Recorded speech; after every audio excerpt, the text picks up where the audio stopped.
Essa semana foi publicado o maior estudo a respeito da reposição de testosterona e o risco cardiovascular. Se aumenta, se diminui, se a reposição de testosterona tem segurança. É o estudo chamado Transverse. E é sobre ele que eu queria falar com vocês hoje. O que é o impacto da reposição de testosterona que está tão na moda no risco cardiovascular? Será que ela é segura mesmo? Será que não é? Será que aumenta o risco? Por isso eu quero pegar esse trabalho e ler com vocês ele, interpretando ponto a ponto hoje aqui no vídeo.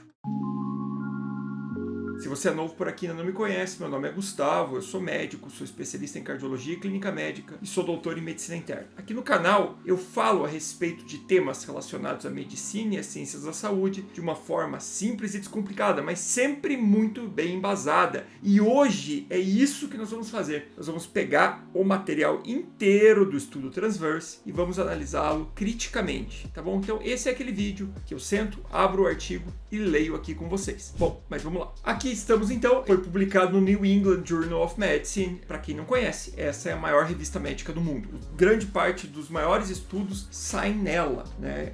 Tem ali uma dúvida, vai ter gente que dizer que é o Lancet, que é o New England, eles ficam ali brigando como revistas de maior impacto, tá? Então, aqui está o estudo e nós vamos começar justamente pela introdução, que ele explica a razão de ele ter feito o estudo, tá? E o que ele traz aqui pra gente? Ele traz que até hoje os dados a respeito da reposição de testosterona e risco cardiovascular, eles são controversos. E até por isso que eu até hoje não tinha trazido um vídeo sobre isso aqui, porque os dados realmente são muito conflitantes. Tem estudos que sugerem que a reposição de testosterona pode reduzir risco cardiovascular, tem trabalhos que sugerem que pode piorar risco cardiovascular, tem estudos pequenos sugerindo várias coisas diferentes. Por isso ele coloca aqui, ó, por causa dessas dúvidas, o FDA, que é a Anvisa lá dos Estados Unidos, falou o seguinte: chega, né, em 2015, falou assim, ó, chega, se vocês querem comercializar testosterona, vocês vão ter que fazer estudo mostrando que ela é segura, senão não vai ter reposição de testosterona. E é por isso que esse estudo foi desenhado, por uma exigência regulamentatória lá dos Estados Unidos. Então, e ele deixa isso muito claro aqui, que foi a exigência da Anvisa. Então vamos entender como que ele desenhou.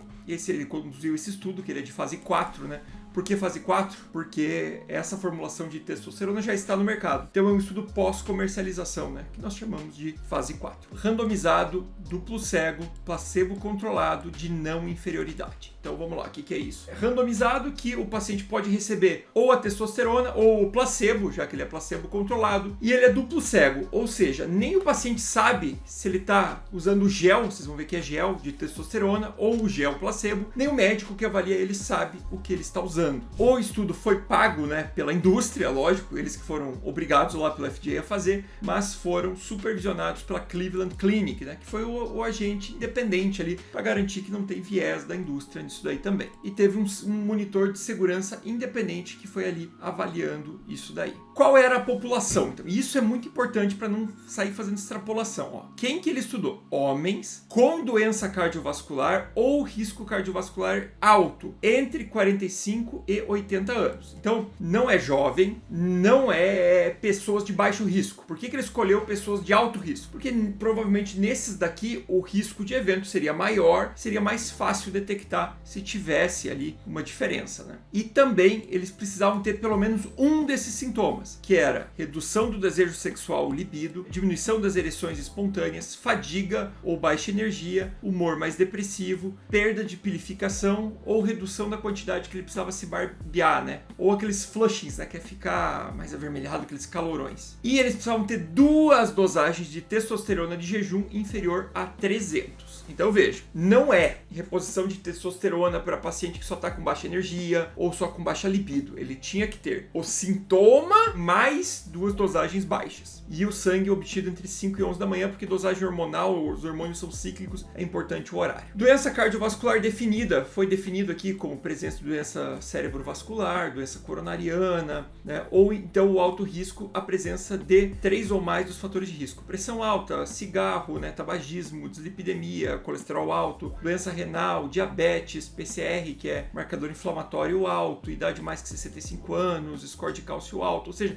paciente com risco para infartar. E quem ele tirou do estudo, isso também é importante. Ele tirou do estudo pacientes com hipogonadismo grave, que são aqueles com menos de 100 de testosterona, porque esse não tem dúvida que teria benefício, seria até antiético você randomizar um paciente desse para o placebo. Os pacientes com câncer de próstata, já que muitos cânceres de próstata são responsíveis à testosterona, então você poderia aumentar o risco do paciente se ele caísse no grupo testosterona. Pacientes com trombofilias, que são aquela tendência de fazer evento trombótico, ter trombose pelo corpo, já sabemos que a testosterona pode aumentar esse risco. E insuficiência cardíaca, tá? Insuficiência cardíaca descompensada, porque esses pacientes com insuficiência cardíaca avançada, também é sabido que a testosterona pode trazer malefício. E também se recentemente ele tinha tido um AVC, ou um infarto, ou algum evento desses. A intervenção. Então os pacientes foram randomizados um para receber ou o gel lá de testosterona ou um gel placebo. E aqui vem uma coisa legal do estudo. Como eles tinham que dosar a testosterona de tempos em tempos do paciente, se o médico fosse lá e olhasse e viu que a testosterona está subindo, ele ia saber que o paciente estava repondo. Então o médico não teve acesso a isso. Mas você precisava dos níveis de testosterona porque você precisa ajustar a dose, né? Então se você não está ali no alvo terapêutico, você precisa aumentar, você subiu demais, você precisa diminuir. Como fazer isso? Ele usou um algoritmo automático que analisava e fazia o ajuste na dose. E ele fazia uns ajustes sham, que são ajustes fake, no grupo placebo. Então o cara que estava no placebo, ele podia de repente receber lá uma orientação para ajustar a dose do placebo dele aleatoriamente, para que isso acontecesse de modo similar nos dois grupos e não quebrasse o cego. Isso aqui é um ponto bem positivo desse estudo. E ele avisa aqui que descontinuavam a testosterona se ela subisse nível acima de 750, porque aí foi excessivo, ou o hematócrito fosse maior que 54. Hematócrito é a concentração de células dentro do sangue. Eu explico isso aqui lá naquele vídeo que eu falo a respeito de como interpretar um exame de sangue, tá? Lá eu explico certinho o hematócrito. Se você quer saber sobre o hematócrito, ó, vou deixar ele aqui no card e na descrição do vídeo. Você clica lá e assiste depois e aprende como é que interpreta um exame de sangue, tá bom? Ponto a ponto, o que cada coisa significa. E, obviamente, se o paciente teve câncer de próstata no decorrer do estudo, ele tinha que parar o uso, então era interrompido. Se ele tinha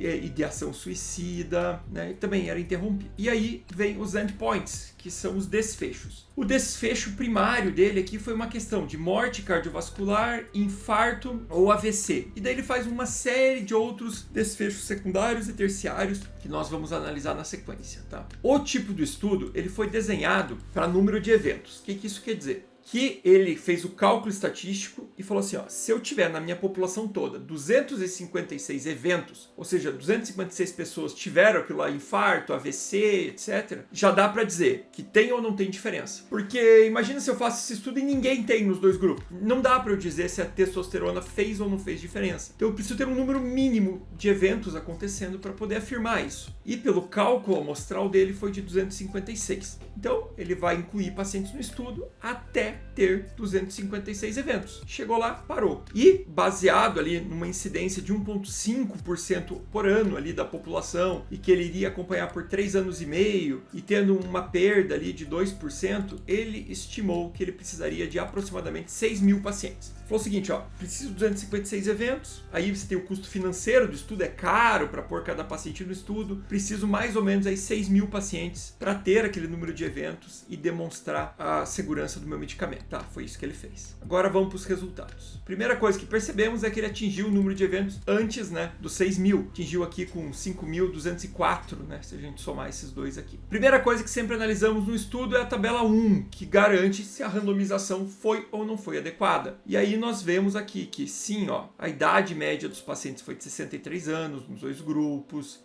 o número de mais de 65 também foi parecido, perfil étnico muito parecido, a grande maioria brancos, né?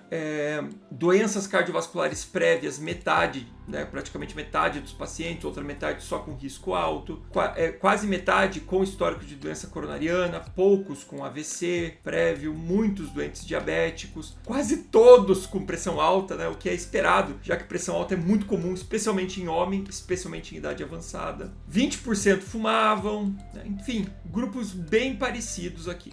Estou interrompendo um pouquinho aqui o vídeo, né? Só para lembrar vocês de deixar o like, curtir e compartilhar e se inscrever se ainda não for inscrito. Isso é uma coisa que não toma muito tempo e ajuda demais o canal a continuar crescendo. Escreve aí se você concorda do que eu estou falando, se discorda, toda a opinião é bem-vinda e também ajuda no engajamento, tá bom? Vamos continuar aí no vídeo. E aí vamos para os resultados. Primeira análise de resultado, ele mostra pra gente que de fato o grupo que repôs testosterona atingiu o nível terapêutico aqui, né? Então, beleza, repuseram testosterona lá com gel e atingiram o nível terapêutico. Quando analisamos os eventos cardiovasculares primários, né? Isso aqui são as curvas de Kaplan-Meier, tá? Cada vez que acontece um evento, ela sobe aqui. Então, em amarelo aqui você tem a testosterona, em azul o placebo. E a gente olha aqui, ó, que não teve diferença, tá? Porque teve um P menor que 0,01 para não inferioridade, ou seja, a testosterona não é inferior ao placebo. E como este intervalo de confiança englobou o 1, né, que é a unidade,